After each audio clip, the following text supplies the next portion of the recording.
ನಮಸ್ಕಾರ, ನೀವು ನೋಡ್ತಾ ಇದ್ದೀರಾ ನ್ಯೂಸ್ ಫಸ್ಟ್ ಕನ್ನಡ. ನಾನು ಭರತ್ ಕೃಷ್ಣಪ್ಪ. ಇವತ್ತು ನಾನೊಂದು ಸ್ಫೂರ್ತಿದಾಯಕ ಕತೆ ಹೇಳ್ತೀನಿ. ಅದೇನು ಅಂತ ತಿಳ್ಕೋಬೇಕು ಅಂದರೆ ಈ ವಿಡಿಯೋನ ಪೂರ್ತಿ ನೋಡಿ.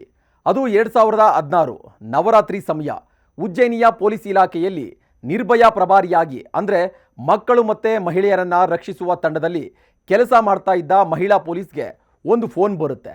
ಬಸ್ ಸ್ಟ್ಯಾಂಡ್ನಲ್ಲಿ ಮಹಿಳೆಯೊಬ್ಬಳು ಸತ್ತಿದ್ದಾಳೆ ಅಂತ.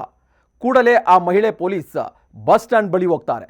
ಆದರೆ ಸ್ಥಳಕ್ಕೆ ಬಂದ ಪೊಲೀಸ್ಗೆ ನಿಜಕ್ಕೂ ಶಾಕ್ ಆದೀತು. ಯಾಕಂದರೆ ಫೋನ್ನಲ್ಲಿ ಹೇಳಿದ್ದ ಆ ಮಹಿಳೆ ಸತ್ತಿರಲಿಲ್ಲ, ಬದಲಿಗೆ ಪಾನಮತ್ತಳಾಗಿ ಮೈ ಮೇಲೆ ಜ್ಞಾನ ಇಲ್ಲದಂತೆ ಬಿದ್ದಿದ್ಲು. ಇನ್ನು ಆಕೆ ಪಕ್ಕದಲ್ಲೇ ಇಬ್ಬರು ಹೆಣ್ಣು ಮಕ್ಕಳು ನಿಂತಿದ್ರು.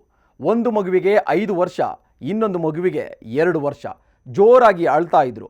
ಆ ಪೊಲೀಸ್ ಕೂಡ ಒಬ್ಬ ತಾಯಿ ಅಲ್ವೇ, ಹಾಗಾಗಿಯೇ ಮಕ್ಕಳನ್ನು ಬಿಟ್ಟು ಹೋಗಲು ಮನಸ್ಸು ಮಾಡಲಿಲ್ಲ. ಆ ಇಬ್ಬರು ಮಕ್ಕಳನ್ನ ರೆಸ್ಕ್ಯೂ ಸೆಂಟರ್ಗೆ ಕರೆದುಕೊಂಡು ಹೋಗಿ ಬಿಟ್ಟಳು. ಆದರೆ ಅಲ್ಲಿ ಬಿಟ್ಟ ಸ್ವಲ್ಪ ದಿನಕ್ಕೆ ಆ ಮಕ್ಕಳ ತಾಯಿ ಬಂದು ಅವರನ್ನು ಕರ್ಕೊಂಡು ಹೋಗ್ಬಿಟ್ಲು.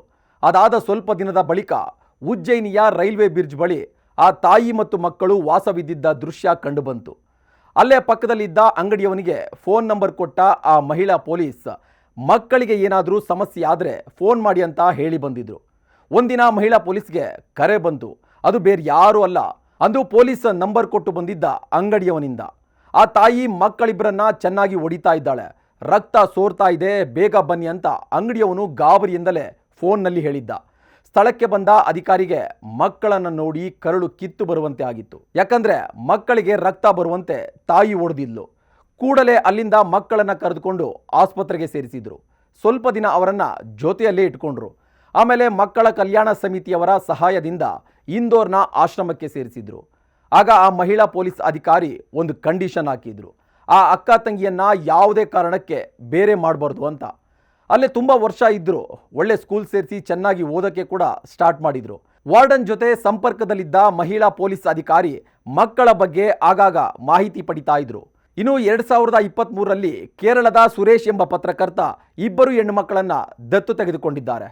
ಒಳ್ಳೆ ಎಜುಕೇಷನ್, ಒಳ್ಳೆ ಸಪೋರ್ಟ್ ಕೊಟ್ಟಿದ್ದಾರೆ. ಈಗ ಆ ಇಬ್ಬರು ಶಾಲೆಗೆ ಟಾಪರ್ಸ್, ಸ್ಪೋರ್ಟ್ಸ್ನಲ್ಲೂ ಇಬ್ಬರು ಮುಂದು. ಆ ಇಬ್ಬರನ್ನ ಒಳ್ಳೆ ಅಧಿಕಾರಿಗಳನ್ನಾಗಿ ಮಾಡಬೇಕು ಅನ್ನೋದು ಆ ದತ್ತು ಪಡೆದಿರುವಂತಹ ಪತ್ರಕರ್ತನ ಆಸೆಯಂತೆ.